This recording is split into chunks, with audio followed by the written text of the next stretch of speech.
တရေကြောက်တဲ့သူတွေဆိုတရေနဲ့မလွဲမသွေတွေ့ရတတ်တယ်လို့လူတွေပြောကြတယ်လို့ပဲနေဝင်းဆိုတဲ့သူရဲ့ဇလန်းကလည်းထိုနည်းလက်ကောင်းပါပဲနေဝင်းကတရေအရန်ကြောက်တဲ့သူဖြစ်ပေမဲ့တရားဓမ္မကိုလည်းအလွန်ဝါသနာပါတာကြောင့်ကျောင်းထိုင်ဆရာတော်စီမှာမကြာခဏတရားလာနာလေးရှိပြီးကျောင်းအလုပ်ကိုလည်းလာကူလုပ်ပေးတတ်ပါတယ်ဒီနေ့လဲသူ့ဘရာဇာဦးဖို့ထောင်ကကျောင်းမှာကူညီဖို့အကူအညီတောင်းတာကြောင့်သူရောက်လာခဲ့တယ်ဗျ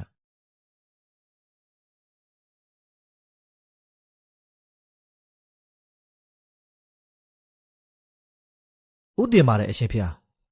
ဦးဖို့ထောင်တွေ့မိသေးလားဖေ။နေဝင်းရောက်လာပြီလား။လာဦးစင်းတို့မနှောက်ရှက်နေနဲ့တော့ငါလာပြီကွာ။ဘာကူညီဖို့ခေါ်လိုက်တာလဲဦးလေး။လာပါကွာ။တွားရင်းနဲ့ပြောကြတာပေါ့။ခဏလေးဦးလေးကျွန်တော်မဟုတ်တာကြမ်းမို့တွေးနေတာမဟုတ်ဘူးမလား။ဒီကောင်ကတော့ကွာဖုန်းကြောင်းနဲ့ဘာတွေလျှောက်ပြောနေရလဲ။ကျွန်တော်ကဒီလောက်ရုပ်ချောတာမကြိုက်တဲ့သူရှိလို့လားတကားကြီးရဲ့ကိုမျိုးနောင်လည်းပါလာပါတယ်ကိုမျိုးနောင်လည်းတနာပါဦးဦးစင်အမှန်တရားပြောတာဘာမှလို့လဲဒါဆိုတကားနေဝင်းမှာလဲတော်ကြပါတော့ဦးစင်တို့ဟေးနားလိုက်ပြီဆိုရင်ငါနောက်ကိုလိုက်ခဲ့တော့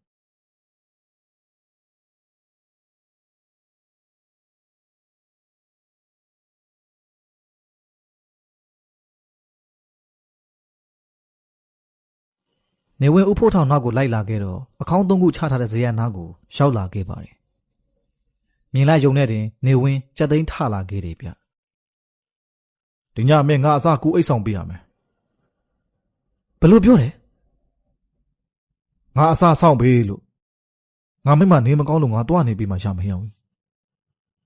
ဒါဆိုဦးလေးမိမကိုပဲတွားဆောင်ပြီးလို့မရဘူးလားဗျ။ဟေးဆိုလည်းငါအစလေးမတော်ပြီးလေကွာ။ဦးလေးကလည်းကျွန်တော်ဘာကြောက်တယ်လဲသိရတာနဲ့ဘာမှဖြစ်ပါဘူးတညာတည်းပဲဘာလို့အလောင်းကိုစောင့်အိပ်ပေးရမှာလဲအလောင်းကိုခိုးပြီးတော့တခုခုမဟုတ်တာလုပ်တဲ့သူတွေရှိလာမှာဆိုလို့လေအလောင်းကိုခိုးပြီးတော့မဟုတ်တာလုပ်တဲ့သူတွေရှိတယ်သူတို့ကအမြဲစောင့်ကြည့်နေတာအနာမလာစေနဲ့ဘယ်သူကစောင့်ကြည့်မှာလဲမင်းရတော့ကွာငါဘယ်လောက်ထိပြောနေအောင်မလဲအကူအညီတောင်းပေးရစေတခါကြီးမှန်လားပါဦးစင်ဖေယောက်ဥချပါတပည့်တော်လည်းဥချနေရလေဒီငနေရတော့ကွာညဘက်ဖေရရှိခိုးအိပ်ဖို့ပြောတာဘာပဲဖြစ်ဖြစ်ဒီညတခါကြီးကိုပဲအပ်လိုက်မယ်နော်ရပါတယ်ဖေဆိုတော့နေဝင်လဲအဲ့ညအိပ်ဖို့ပြင်ကြလေပါတော့တယ်ဖះလဲဆွဲဖះရုပ်ထုစားတဲ့ပစ္စည်းကောင်းတွေကိုကြောက်ကြောက်လန့်လန့်နဲ့အကုန်မလာခဲ့တယ်ဗျဒီလောက်တော့ပြင်ဆင်ဖို့လိုလို့လားကွာဖုန်းကြီးเจ้าမှာတရေမရှိပါဘူးတရေကနေရာတိုင်းမှာရှိတယ်ဦးလေးတရေဇလန်နေပါတယ်နားမထောင်ဘူးလားအဲ့ဒီထက်လို့လာချောင်းရင်ဘယ်လိုလုပ်မလဲဗျဘာတွေပြောနေရလဲကွာထားတော့ငါပန်ကားပေးခဲ့မယ်မောင်းနေပြီမြင်မြင်အိပ်ရဝင်တော့ဖះလည်းရှိခိုးဦးလေးသွားတော့မလို့လားအေးလေငါမိမစောင့်နေတယ်ကျွန်တော်ကရောမင်းကိုအလောင်းသုံးခုစောင့်နေတယ်လေငါသွားပြီဘာလဲဟာ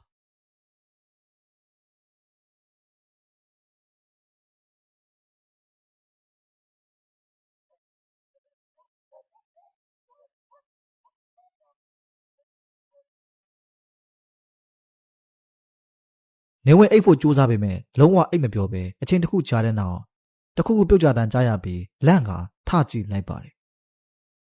သူအတန်ထွက်ရာကိုလိုက်ကြည့်ပေမဲ့လုံးဝရှာမတွေ့ပဲနောက်ကြည့်လိုက်တော့မှတစုံတစ်ယောက်ရဲ့မျက်နှာထွက်ပေါ်လာခဲ့တယ်ဗျ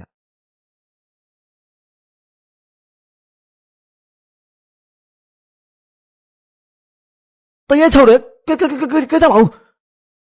စိတ်အေးထားပါအကိုကျွန်တော်တရေမဟုတ်ပါဘူးအတန်ကြောင့်နေဝင်တတိဝင်သွားပြီးလှည့်ကြည့်လိုက်တော့တရေမဟုတ်ပဲလူငယ်လေးတစ်ယောက်ဖြစ်နေတာကိုတွေးလိုက်ရပါတယ်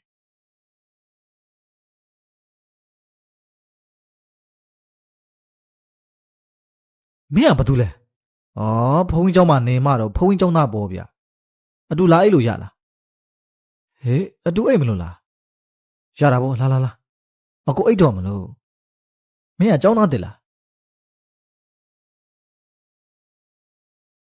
အကိုအိတ်တော့မလို့လားကျွန်တော်ပြောပြစရာရှိသေးတယ်အိတ်ထားပဲကောင်းပါတယ်မှောင်းနေပြီအတူလာအိတ်ပေးတာကျေးဇူးတင်ပါတယ်နော်နေပါအောင်အကိုရဲ့ကျွန်တော်ပြောတာနားထောင်ပြီးအတူတူအိတ်ကြတာပေါ့ဒါပေမဲ့အကိုအိတ်ချင်တာတေချာလို့လားအခုနကတော့အိုလိုက်ထားများပြည့်လန်းလို့နောက်ဆုံးတော့နေဝင်လဲအဆိုပါကောင်းလေးဘာပြောပြခြင်းမှမသိပေမဲ့နားထောင်ဖို့ဆုံးဖြတ်လိုက်ပါတယ်အကိုမှညီအကိုရှိလားမရှိပါဘူးဘာလို့လဲဒီအတိုင်းမေးတာပါအခုကျွန်တော်ပြောမယ့်အကြောင်းကညီအကို၃ယောက်အကြောင်းလေကျွန်တော်ပြောပြီနော်မိဘဘယ်သူမှမသိကြတဲ့ညီအကို၃ယောက်ရှိတယ်အငယ်ဆုံးလေးကလူမှန်းသိတတ်တဲ့အရွယ်ကလေးကအကိုလေးနဲ့ကြီးပြင်းလာကြတာပေါ့အကိုကျွန်တော်လည်းအတူလာအိပ်မယ်နော်ဘယ်သူလဲဟာအတူအိပ်ပြရစီအကိုအေးပါလာမင်းကဘာလာလောက်ထားလဲမင်းကိုလာကူပြောပြတာလေငါဆက်ပြောမယ်အဲ့နောက်တော့သူတို့၃ယောက်လည်းအတူကြီးပြင်းလာကြတာပေါ့ဘာလုပ်နေရလဲငါပြောပါမယ်ဆိုနေအေးပြောလေ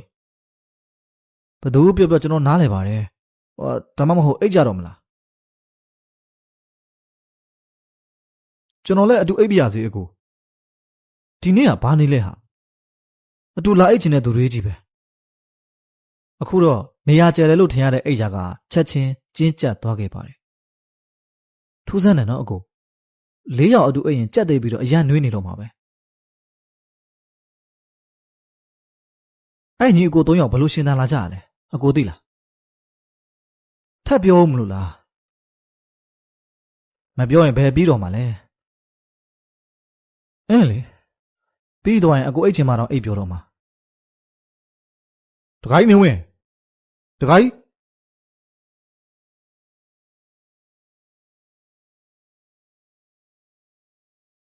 ပြန်ထူးတံမကြရတာနဲ့ဦးစင်းတီလာဇရက်ပေါ်တက်လာပြီးအခေါင်း၃ခုကိုကြည့်မိခဲ့ပါတယ်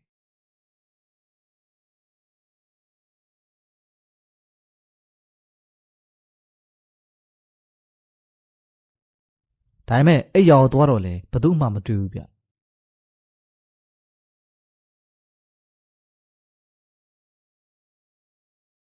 တခိုင်းနေဝင်ဘယ်သွားနေတာပါလဲအဲ့လိုကြားတော့နေဝင်လဲထူးဆန်းသွားပြီးအတန်ပေးဖို့ကြိုးစားခဲ့ပါတယ်ဦးစင်းတပည့်တော်ဒီမှာရှိတယ်ဒါပေမဲ့နေဝင်ဘလောက်ပဲအော်ဘာအတန်းမှထွက်မလာခဲ့ပါဘူးအခုတော့နေဝင်ပြဿနာလှလှကိုတွေ့လိမ့်ပြီဗျအဲ့လူငယ်၃ယောက်ကဘုန်းကြီးကျောင်းသားတွေမဟုတ်ပဲအခေါင်းထဲကထွက်လာတဲ့တရေတွေဖြစ်ပြီးနေဝင်ကိုအတန်မထွက်အောင်ဗဇက်ပိတ်ထားကြတာဖြစ်ပါတယ်ဒါပေမဲ့ဦးစင်းတီလာတခုခုကိုခံစားမိခဲ့တယ်ဗျ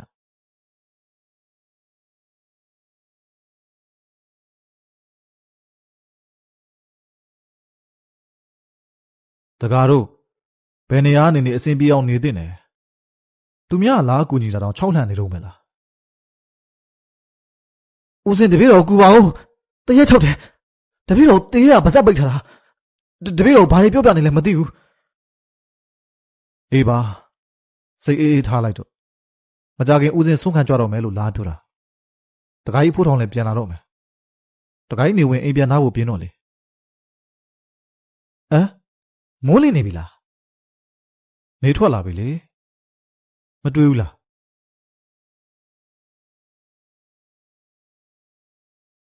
ဦးစင်း